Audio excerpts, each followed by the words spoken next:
Most of us are familiar with the current deaths of Michael Brown and Freddie Gray. These have been portrayed in the media as murders by police, which would be considered police brutality. There's been a very big negative viewpoint in the media recently about the police officers and police brutality. Police officers do have a lot of independence in their daily job. A lot of them go on patrol and they are alone or they are with one partner. So the only actual witnesses involved during altercations would be the police officer themselves, their partner, or the citizen that's usually involved in the altercation. In the case of Michael Brown, there was no recorded witnesses. The only witnesses involved are eyewitnesses. And unfortunately, with eyewitnesses, their stories don't usually match up with one another, and they usually never match up with the police officer's account of what actually happened.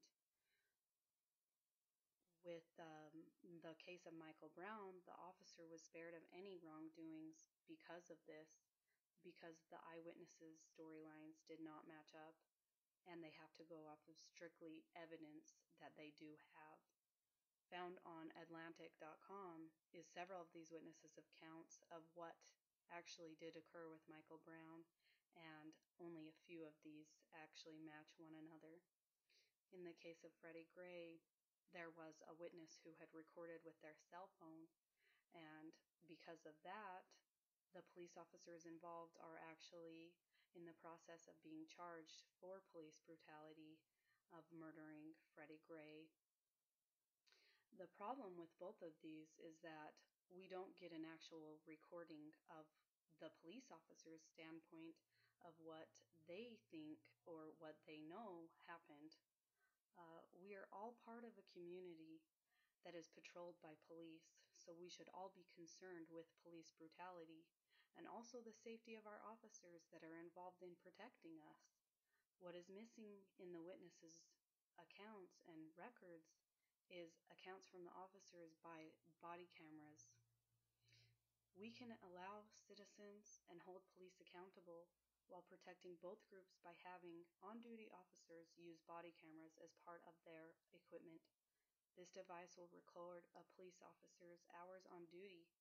If there's a dispute of any kind, the body camera will record an unbiased account. It will have a record. Found on CBS News is a quote from the former U.S. Attorney Schiff. It reads, "As the investigation into the death of Michael Brown illustrates, the circumstance of an officer-involved shooting can arouse the strongest passions in a community and breed an atmosphere of profound distrust." Schiff, a former U.S. Attorney, said in the statement, "Having a video record of events not only deters the use of excessive force, but it also helps dispute or demonstrate claims of police brutality.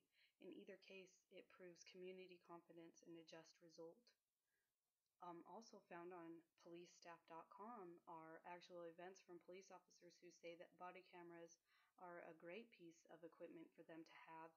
A Mesa, Arizona police officer discovered the usefulness of body cameras when he came across an altercation at the local Circle K.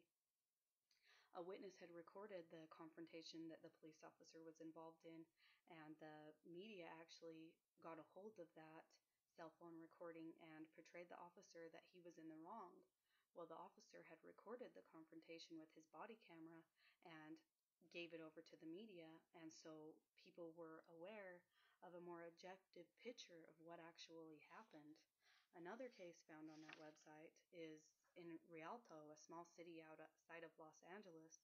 The police department outfitted all 70 of their uniformed police officers with body-worn cameras, and they thought that they would help with a lot.